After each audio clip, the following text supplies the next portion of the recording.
ಖಾಸಗಿ ವಲಯದಲ್ಲಿ ಕನ್ನಡಿಗರಿಗೆ ಮೀಸಲಾತಿ ಜಾರಿ ಗೊಂದಲ ಶುರುವಾಗಿದೆ. ಉದ್ಯಮಗಳ ವಿರೋಧದ ಬೆನ್ನಲ್ಲೇ ಸಿದ್ದರಾಮಯ್ಯ ಯೂಟರ್ನ್ ಹೊಡೆದಿದ್ದಾರೆ. ಖಾಸಗಿ ಕೈಗಾರಿಕಾ ಸಂಸ್ಥೆಗಳು ಉದ್ದಿಮೆಗಳಲ್ಲಿ ಮೀಸಲಾತಿ 75% ಆಡಳಿತಾತ್ಮಕೇತರ, 50% ಆಡಳಿತಾತ್ಮಕ ಮೀಸಲಾತಿ ಕಾಯ್ದೆ. ಕನ್ನಡಿಗರಿಗೆ ಮೀಸಲಾತಿ ಕಾಯ್ದೆ ಜಾರಿಗೆ ಮುಂದಾಗಿತ್ತು ಸರ್ಕಾರದ ಪ್ರಸ್ತಾವಿತ ವಿಧೇಯಕಕ್ಕೆ ಉದ್ಯಮಿಗಳು ವಿರೋಧ ವ್ಯಕ್ತಪಡಿಸಿದರು. ಮೋಹನ್ ದಾಸ್ ಪೈ, ಕಿರಣ್ ಮಜುಮ್ದಾರ್ ಶಾ ಎಲ್ಲರೂ ಟೀಕೆ ವ್ಯಕ್ತಪಡಿಸಿದರು. ಉದ್ಯಮಿಗಳ ಟೀಕೆಯಿಂದ ಸರ್ಕಾರ ಗೊಂದಲಕ್ಕೆ ಒಳಗಾಗಿದೆ. ಏನು ಮಾಡೋದಪ್ಪ ಇವಾಗ ಅಂತ ಗೊಂದಲಕ್ಕೆ ಒಳಗಾಗಿದೆ. ಉದ್ಯಮಗಳನ್ನು ಆಕರ್ಷಿಸೋದ್ರಲ್ಲಿ ಬೆಂಗಳೂರು ಎತ್ತಿದ ಕೈ, ಕರ್ನಾಟಕ ಎತ್ತಿದ ಕೈ. ಉದ್ಯಮಿಗಳು ಯಾಕೆ ಇಲ್ಲಿ ಬರ್ತಾರೆ?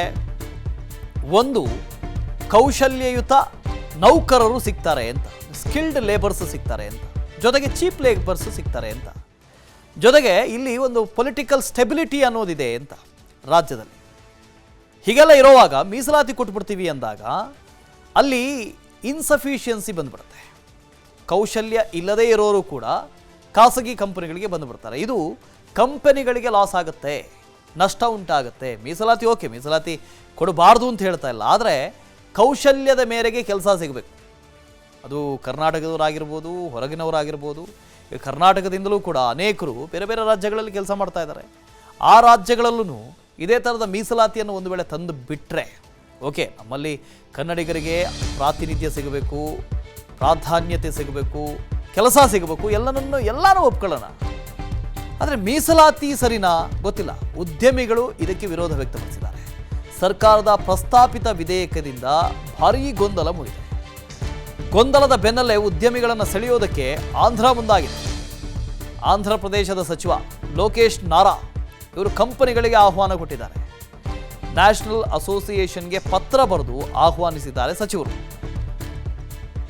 ತಮ್ಮ ಕಂಪನಿಯನ್ನು ಸ್ವಾಗತಿಸುವುದಕ್ಕೆ ಆಂಧ್ರ ಸರ್ಕಾರ ಸಿದ್ಧ ಇದೆ. ಇಲ್ಲಿ ತಮ್ಮ ಉದ್ಯಮ ವಿಸ್ತರಿಸಬಹುದು, ಐಟಿ ಸೇವೆ ವಿಸ್ತರಿಸಬಹುದು, ಯಾವುದೇ ನಿರ್ಬಂಧಗಳಿಲ್ಲದೆ ಮುಕ್ತವಾಗಿ ಹೂಡಿಕೆ ಮಾಡಿ ನೀವು ಬನ್ನಿ. ಆಂಧ್ರದ ವಿಶಾಖಪಟ್ಟಣ ಐಟಿ ಸೇವೆಗಳು, ಕೃತಕ ಬುದ್ಧಿಮತ್ತೆ, ಡೇಟಾ ಸೆಂಟರ್ ಕ್ಲಸ್ಟರ್ಗಳು, ಈ ಥರದ ವ್ಯವಹಾರಗಳಿಗೆ ಅನುಕೂಲವಾಗುತ್ತೆ. ಅತ್ಯುತ್ತಮ ಸೌಲಭ್ಯಗಳನ್ನು ಕೊಡ್ತೀವಿ, ನಿರಂತರ ವಿದ್ಯುತ್ ಕೊಡ್ತೀವಿ, ಮೂಲಸೌಕರ್ಯ ಕೊಡ್ತೀವಿ, ಬನ್ನಿ ಬನ್ನಿ ಬನ್ನಿ ಅಂತ ಆಹ್ವಾನ ಮಾಡಿದ್ದಾರೆ.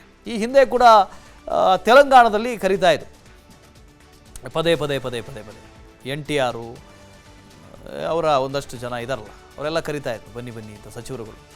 ಈಗ ಆಂಧ್ರದ ಸರದಿ, ಆಂಧ್ರದಲ್ಲಿ ಹೊಸ ಸರ್ಕಾರ ಬಂದಿದೆ, ಹೊಸ ಹುಮ್ಮಸ್ಸಿನಲ್ಲಿದೆ, ಅವರು ಕರೀತಾ ಇದ್ದಾರೆ.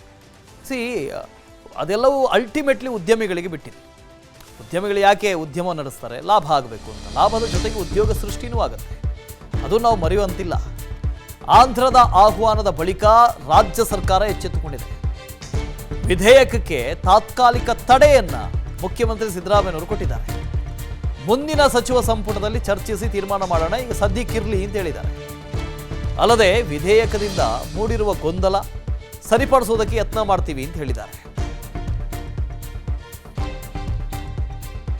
ಬೆಳಗ್ಗೆ 10 ಗಂಟೆಗೆ ವಿಧಾನಸೌಧದ ಸಮ್ಮೇಳನ ಸಭಾಂಗಣದಲ್ಲಿ ಒಂದು ಸುದ್ದಿಗೋಷ್ಠಿಯನ್ನು ನಡೆಸ್ತಾರೆ. ಸಚಿವರಾದ ದಿನೇಶ್ ಗುಂಡೂರಾವ್, ಪ್ರಿಯಾಂಕ್ ಖರ್ಗೆ, ಕೃಷ್ಣ ಬೈರೇಗೌಡ, ಸಂತೋಷ್ ಲಾಡ್, ಮುಖ್ಯಮಂತ್ರಿಗಳ ಕಾನೂನು ಸಲಹೆಗಾರರು ಹೊನ್ನಣ್ಣ ಸುದ್ದಿಗೋಷ್ಠಿ ಕರೆದಿದ್ದಾರೆ. ಸುದ್ದಿಗೋಷ್ಠಿಯಲ್ಲಿ ವಿಧೇಯಕದ ಸಾಧಕ ಬಾಧಕದ ಬಗ್ಗೆ ಪ್ರಸ್ತಾಪ ಮಾಡುವಂಥ ಸಾಧ್ಯತೆ ಇದೆ. ಉದ್ಯಮಿಗಳನ್ನು ವಿಶ್ವಾಸಕ್ಕೆ ಪಡೆದು ವಿಧೇಯಕ ಜಾರಿ ಮಾಡುವ ಯತ್ನ ಮಾಡಬಹುದು. ಗೊಂದಲ ಮೂಡಿಸಿದೆ ಇಡೀ ವಿಧೇಯಕ. ಕೆಲ ಗೊಂದಲದ ಅಂಶಗಳನ್ನು ಪ್ರಸ್ತಾಪ ಮಾಡಿ ಸ್ಪಷ್ಟನೆ ಕೊಡುವ ಸಾಧ್ಯತೆ ಕೂಡ ಇದೆ.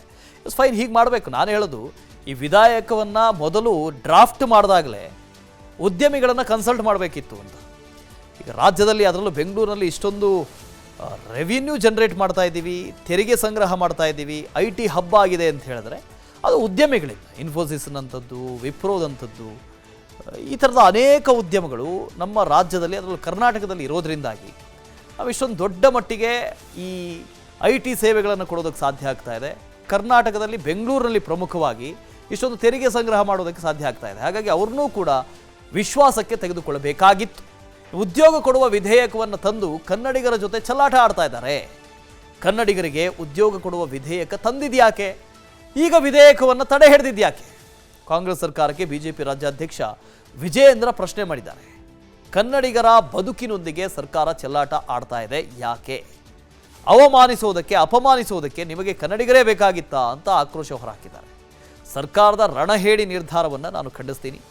ಈ ನೆಲದಲ್ಲಿ ಬದುಕು ಮಾಡ್ತಾ ಕನ್ನಡ ಕಲಿತವರೆಲ್ಲ ಕನ್ನಡಿಗರೇ. ಈ ನೆಲದ ಮಕ್ಕಳ ಉದ್ಯೋಗದ ಹಕ್ಕನ್ನು ರಕ್ಷಿಸುವ ನಿಟ್ಟಿನಲ್ಲಿ ಕನ್ನಡ ಪರ ಹೋರಾಟಗಾರರ ಬೇಡಿಕೆಗೆ ನಿನ್ನೆ ಅಸ್ತು ಅಂದಿದೆ. ಆದರೆ ದಿನ ಕಳೆಯೋದ್ರೊಳಗೆ ಸುಸ್ತು ಹೊಡೆದ್ರು ಅಂತ ಸಾಮಾಜಿಕ ಜಾಲತಾಣದಲ್ಲಿ ವಿಜೇಂದ್ರ ಬರ್ಕೊಂಡಿದ್ದಾರೆ. ಇಲ್ಲಿ ರಾಜಕೀಯ ತರೋದು ಕೂಡ ಒಳ್ಳೆಯದಲ್ಲ ಅಂತನ್ಸುತ್ತೆ.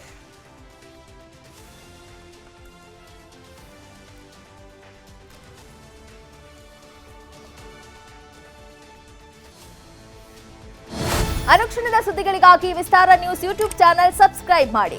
ಹೊಸ ಸುದ್ದಿಗಳ ನೋಟಿಫಿಕೇಶನ್ಗಾಗಿ ಬೆಲ್ ಐಕಾನ್ ಕ್ಲಿಕ್ ಮಾಡಿ. ಲೇಟೆಸ್ಟ್ ಅಪ್ಡೇಟ್ಸ್ಗಾಗಿ www.vistaranews.com ವೆಬ್ಸೈಟ್ಗೆ ವಿಸಿಟ್ ಮಾಡಿ. ಅಂಗೈಯಲ್ಲೇ ಜಗತ್ತಿನ ಸುದ್ದಿ ತಿಳಿಯಲು ವಿಸ್ತಾರ ನ್ಯೂಸ್ ಕನ್ನಡ ಆಪ್ ಡೌನ್ಲೋಡ್ ಮಾಡಿ.